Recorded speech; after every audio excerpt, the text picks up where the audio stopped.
Na hizi bawasiri hizi tujitahidi zijulikane au zijulikanwe, kwa sababu bila kujulikanwa mtu unamtibia kwa dawa gani? Kwa hiyo sehemu ya kwanza ya bawasiri ni kutoa damu kwa wingi. Sehemu ya pili kunatokwa na vidonda, na vidonda vyake, unajua sehemu za nyeti kwa kawaida zinauma sana, ndio maana mtu akipigwa hufariki. Vile vidonda unamkuta mtu tena kukaa hawezi, anaumwa, yani yale maumivu yake wanasema anaenda kuzaa na nafuu. Bwana, bawasiri inauma. Haya mashakiri bawasiri aisee, wanapata tabu sana. Sasa huyo hali wala hanywi, kwa sababu anaogopa akienda chooni anahisi anaweza akaondoka, na anaweza akaondoka kweli. Sheikh, bawasiri ya tatu ambayo ni mbaya zaidi, ya tatu ni ule utumbo. Nyama inatoka kupitia sehemu ya haja kubwa, na vile inavyotoka ni wakati wa kujisaidia, saa nyingine inarefuka hivi na hairudi mpaka arudishe kwa mkono, nyingine imegoma ndio imebaki huko huko imening'inia hivi. Mimi shai kumuona mtoto mchanga kazaliwa, nikaletewa, yani ule utumbo ulitoka kiasi hichi. Yani mtoto yuko hapa maskini anajisaidia huku, utumbo wote umetoka. Ni hatari sana haya maradhi, haya ni hatari kweli kweli. Ndio maana tunasema wale wanaofanya mambo haya yaliwatu waangalie, ni hatari. Kwa hiyo kwa ufupi, haya ndio matatizo ya mashakira albawasiri, na haya matatizo husababishwa kwanza vidonda vya tumbo, ulcers chronic kwa muda mrefu, mtu kupata choo kikavu ukatika ile mishipa na kuanza haya mashaka. Pili, kukaa chooni kwa muda mrefu sana, mtu anaenda chooni afu choo chenyewe cha shimo, kile cha shimo hatari, cha kukaa ndo mpango mzima, lakini kile cha shimo, lakini tunacho kile cha shimo kwa uwezo haufanani. Lakini sababu ya tatu, kukaa kwa muda mrefu kazi za kiofisi kama hivi, mtu anakalia kiti sana, basi hii pia inasababisha maradhi ya bawasiri. Lakini la nne, la mwisho, pia wakati wa kuzaa, watu wengi kila akisukuma, kule kusukuma si mchezo, na ukichelewa kusukuma afe mtoto au ufe wewe. Kwa hiyo unapigwa na madokta, sukuma wewe. Za vile anavyosukuma unakuta anasukuma na mishipa ile ya kujisaidia, anazaa mtoto na bawasiri imetoka. Ni hatari sana. Lakini nyingine ya mwisho, ukoo. Kuna ukoo baba anayo au mama anayo, basi kila anayezaliwa anayo mashakili ya bawasiri. Lakini pia na mashetani wanasababisha. Toka zamani tulitengeneza dawa hii hapa, inaitwa mashakiri bawasiri. Hii ukinywa inatibu bawasiri zote. Awali ya yote nichukue fursa hii kumshukuru Mwenyezi Mungu Subhanahu wa Ta'ala, ambaye ametujalia leo kuwa katika mwezi mtukufu wa Rajab. Mwezi huu ni miongoni mwa miezi minne mitukufu, ambayo mitatu imeongozana na huu umejitenga. Na miezi hii inatakiwa tukithirishe kutenda kheri, lakini leo ni mwezi 27, 26 kuelekea 27, ni mwezi ambao laqad ursila an-nabii sallallahu alayhi wasallama, laqad usriya an-nabii sallallahu alayhi wasallama min al-masjid al-harami ila al-masjid al-aqsa ila ma fawqa 7 samawati. Laqad usriya laylan ay ba'dhan min al-layl, ni mwezi ambao una safari ya Mtume sallallahu alaihi wasallam ya kwenda Isra na Miraj, ya kwenda msikiti wa mbali mpaka mbinguni. Safari hii ilikuwa ina miujiza ndani yake na ina mafungu mengi, lakini lengo ni kwenda kuona ishara mbalimbali. Na aliona pepo Mtume wa Mwenyezi Mungu, aliona moto Mtume wa Mwenyezi Mungu, lakini pia Tutahitaja sehemu moja tu. Wakati mtume wa Mwenyezi Mungu amechukuliwa na kimbingu na kiwingu kuelekea kwake Allah, kiwingu kilichomfunika kisha kikampeleka mpaka mbinguni. Alipofika Mwenyezi Mungu kusujudu mbele ya Mola wake, na Mwenyezi Mungu kumwambia Salma, shi'ta tu'ta, omba unavyotaka upewe. Akasema fulani umempa hichi na fulani umempa hichi, akataja zile fadhila za mitume wenziwe. Lakini Mwenyezi Mungu akamwambia, itakhatuka habiban, wewe nimekufanya kipenzi changu. Ili la kukufanya kipenzi linashindia wale ambao nimewapa bila kuwafanya mwandani wangu. Ili una mkeo akwambie kaka yako umemnunulia nyumba, mdogo wako umempa gari, fulani umempa hivi, sasa mimi umenipa nini? Ukamwambia wewe nimekufanya kipenzi changu, ina shida. Ina maana kipenzi utakuja kupata yale ambayo wengine hawajapata. Na akaanza kumtajia baadhi ya mambo. La kwanza, kumbuka mitume wenzio, kuna mtu nimemtuma kwa ukoo wake, nimemtuma kwa kijiji tu, sauti hizo nini, redio huko, lakini wewe nimekutuma kafatan linnas, nimekutumeni kwa watu, nimekutuma kwa watu wote wote wote. Hili la kwanza. Lakini pia nimekupa sabu mathani, suratul Fatiha yenye kusomwa mara kwa mara, lakini nimekupa fawatihi suratu Kafi. Lakini pia nimekupa aya za mwisho, fawatihi suratu Baqara, akhiri suratu Baqara. Nimekupa aya za mwisho za suratu Baqara kuanzia pale ya amana rasul. Hizi ni katika kanz, ni katika hazina zangu. Hizi zilikuwa nimeficha katika benki zangu, nikazitoa nikakupa. Na zile aya zile ni miongoni mwa aya ambazo hazikushuka ardhini wala mbinguni, na zimeshuka na malaika wengi sana.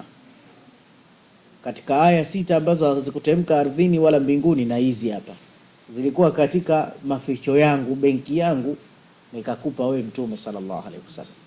Lakini pia chingine nimekupa, katika umati wako mna watu ajilla. Allahu akbar. Kuna watu mioyoni mwao kama vitabu, sawa wamehifadhi. Kwa sababu watu waliopita kabla yetu, msimulie simulizi ya mtume mwingine aliopita, maneno matano tu kashasahau, hawashiki. Lakini hapa kuna watu wana mioyo kama vitabu, na kuna mashekhe wakiamua kutoa visa, kutoa mahadithi, unachoka bila hata kitabu. Watu wao nimekupa. Akaambiwa nimekupa mengi, lakini point mwisho nimekupa swala 50 usiku na mchana, utasali na watu wako. Mtume aliondoka akajikuta yupo kwenye ule mti wa Sidrati Muntaha. Jibril akamshika mkono, ambia haya na twende. Wakampita. Nabii Ibrahim hakusema chochote, amewatizama tu. Walipofika kwa Nabii Musa, akamwambia watu wako dhaifu, wa nguvu, wa afya, wa mili, mimi nimewajaribu wa kwangu na wameshindwa. Nenda akamuombe Mola wako akufanyie takhfifu. Mtume akaenda kwa Mola wake, zikapunguzwa mpaka zikafika sala 5. Na ile kwenda si kwamba alikuwa kila saa anaenda kule anarudi, anaenda anarudi, ila alikuwa akisali tu rakaa 2 na akiongea na Mola wake. Lakini pia kupitia jambo hilo, manake tuondoshe hoja ile kusema Mola wake yuko mbinguni ndo ameenda kuongea naye, kwa nini asingeongea huku? Hapana, ni Mwenyezi Mungu Subhanahu wa Ta'ala mwenyewe ameamua kukutana na nabii wake, akutane naye mbinguni. Lakini kila pahala Allah yupo. Ndio maana alikutana na Nabii Allah Musa Turi Saina, ila mkutano huu aliamua akakutane na Rabbul Izza wapi? mbinguni. Ni Mwenyezi Mungu mwenyewe aliamua shani hiyo. Na kwa nini alifanya hivyo? Linuriahu min ayatina, lengo tumuoneshe baadhi ya ishara zetu, alama zetu. Sasa bila kuja kote huku kupita, ataona vipi hivyo viungaunga ile? Sallu ala nabii. Inshallah hii habari ama karibu tunaenda kuisoma hapo mbeleni. Tatumia kitabu cha hashia cha Sheikh Ad-Dardir, ambaye huyu ni mtu wa tarika, amechimba sana kuelezea habari ya Isra wal Mi'raj. Ni katika mashekhe wakubwa ambao wameeleza. Tutapita na hii hashia yake insha Allah. Ama leo tuna matangazo mawili. Tangazo la kwanza, baada ya safari yetu ya kwenda mikoani rasmi, tumerudi hivi sasa. Tuko mkoa wa Dar es Salaam, ambao sawa bin sawia ni siku ya Friday, ni Ijumaa Januari tarehe 16 mwezi wa kwanza 2026.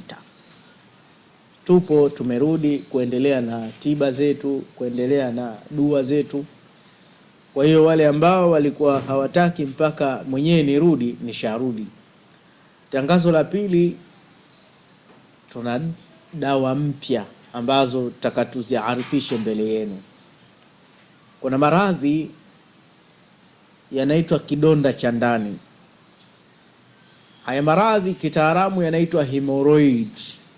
Waingereza wanaita hemorrhoid, Waarabu wanaita mashakir albawasiri, Waswahili wanaita mgoro.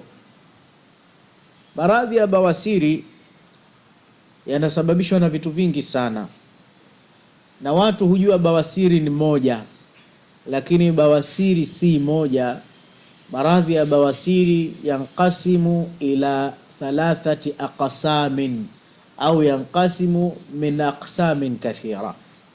Maradhi ya hemorrhoid, maradhi ya mgoro, yanagawanyika makundi mengi au vipengele vikuu vitatu.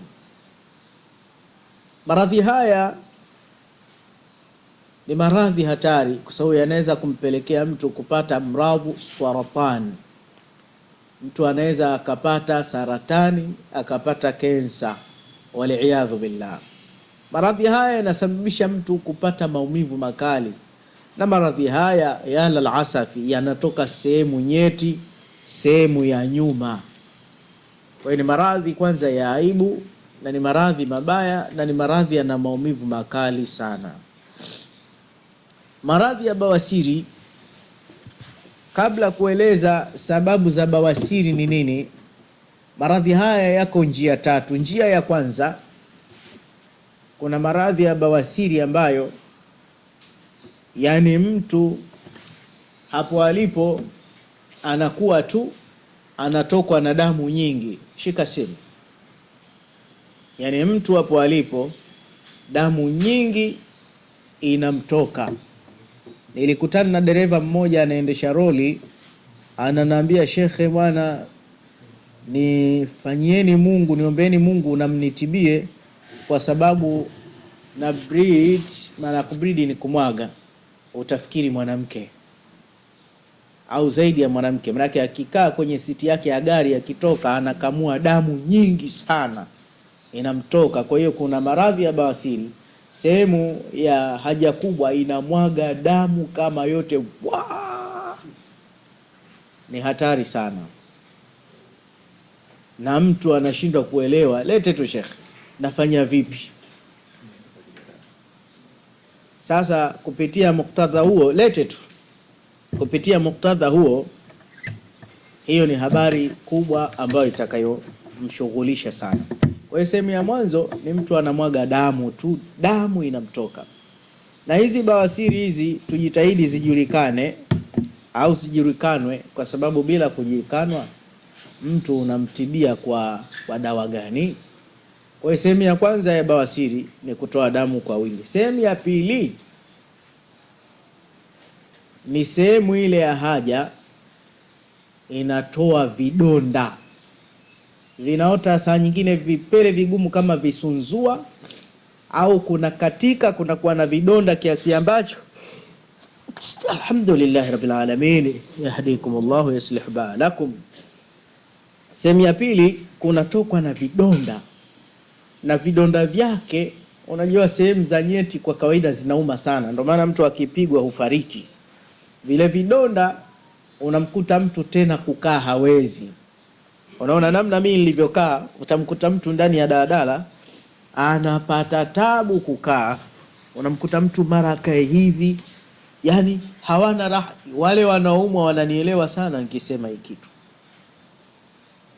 Na hii ya vidonda hii, unamkuta mtu akifanya jambo, mfano anasimamia sherehe, anaenda huku anarudi huku, lete akiwa hatulii. Allahu akbar, ile sehemu ya haja ile inamuuma mpaka anazimia,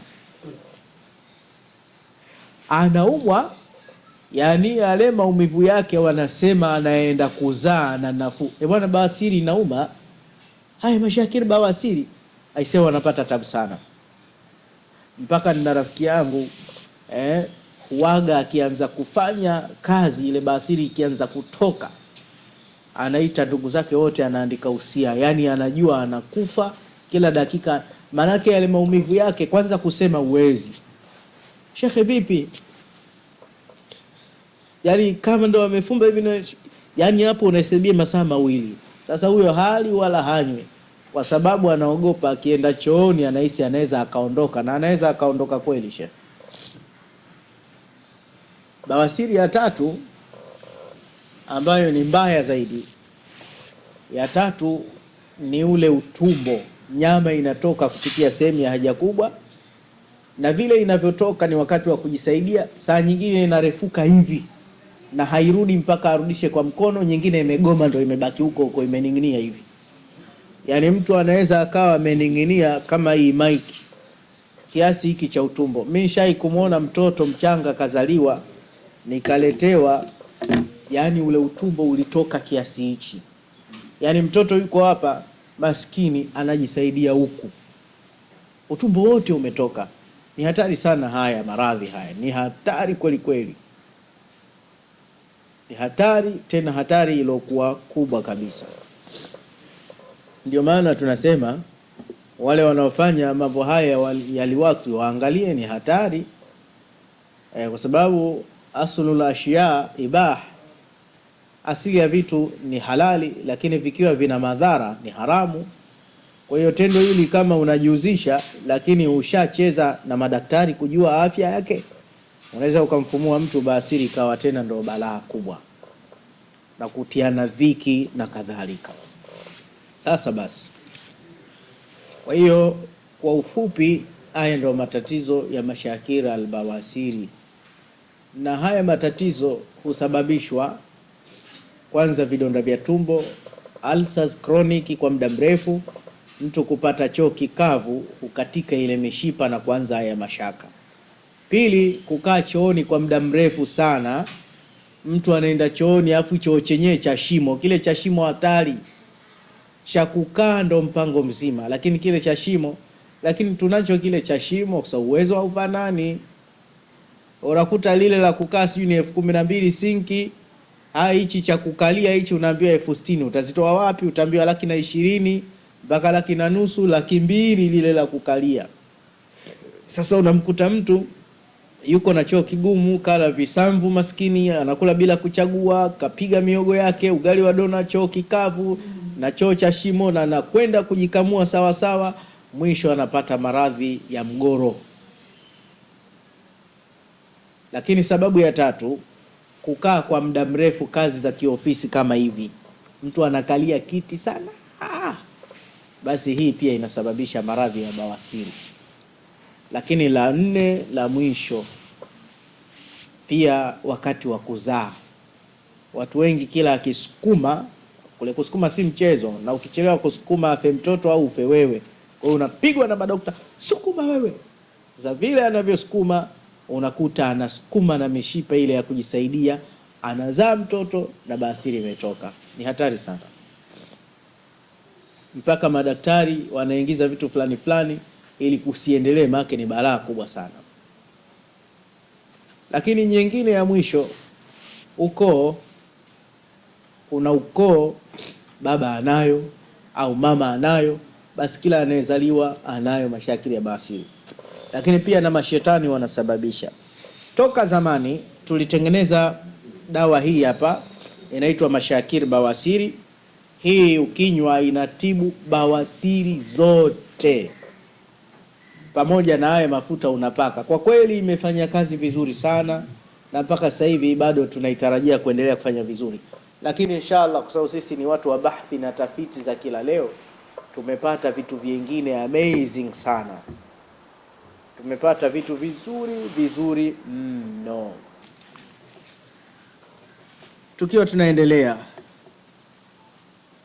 hii bawasiri ya damu hii imetengenezwa na mmea unaoitwa mfuleta.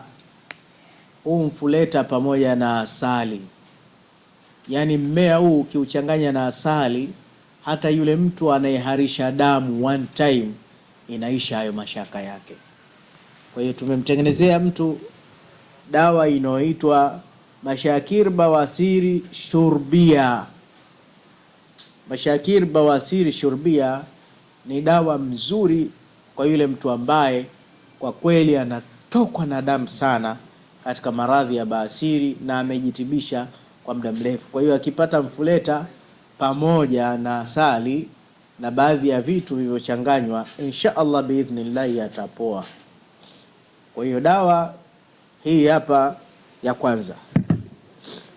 Lakini pia kuna dawa ya pili ambayo msheka pamoja na mwarovera au shubiri, ile bawasiri ya vidonda, basi mtu hii hutumia kupaka, ambao ni msheka pamoja na shubiri. Hii mtu anapaka kule kwenye vidonda one time, biidhnillah vinakauka na kukaa kwa shida hakuna tena, na mambo ya bawasiri yashamkimbia biidhnillahil karimu. Yale ni maradhi na hakuna maradhi yasiokuwa na dawa. Lakini dawa ya mwisho konki, utashangaa wewe, yule mwenye bawasiri iliyotokeza utumbo kwa sababu ya kuzaa na mambo mengine ambayo ndo changamoto ya watu wengi, dawa yake unaweza ukacheka, yani unaweza ukacheka kabisa. Dawa yake tumeita dhankal julus sulhan. Sulhan ndio siluhu yenyewe. Dhankal julus, dhiki ile ya kukaa ile.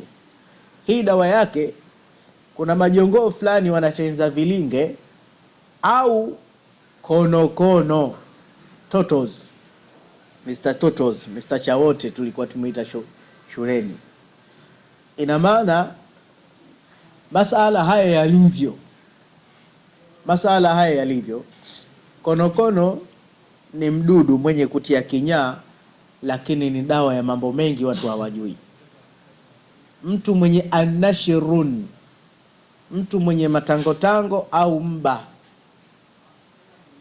basi mara nyingi akiwekewa, au yale mashilingi akiwekewa yule konokono yanaondoka.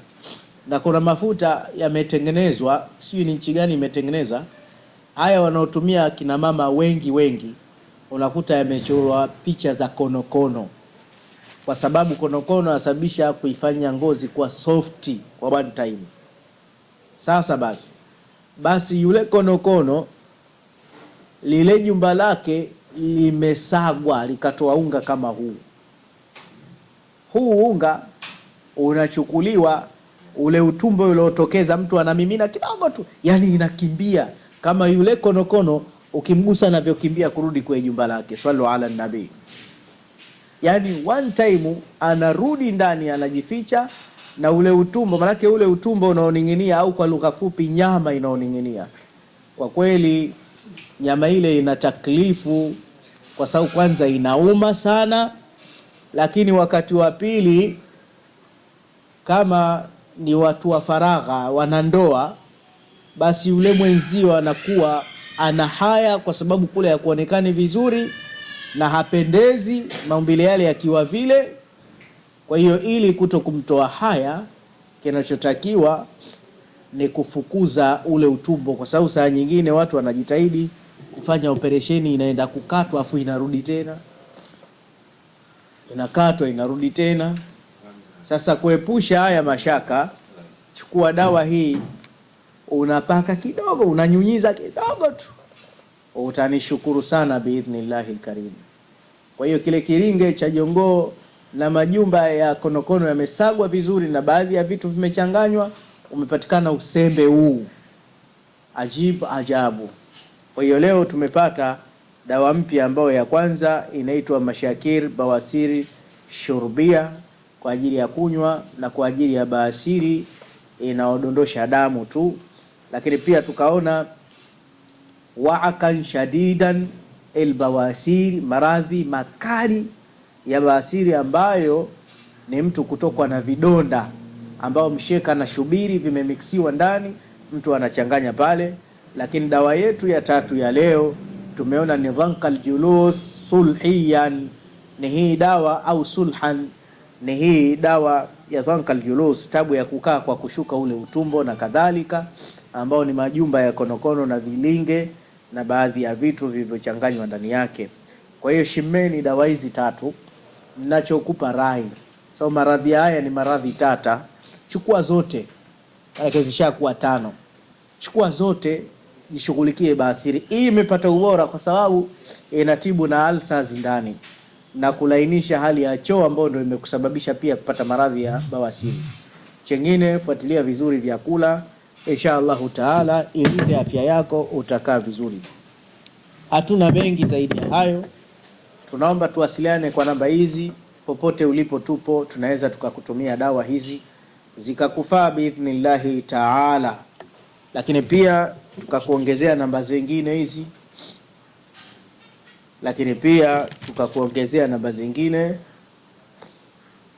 na mwisho tukakuongezea nambari ya mwisho. Turudie tena kusema tulikuwa safari, lakini hivi sasa tumerudi, na hapa tunasema hapa kazi tu.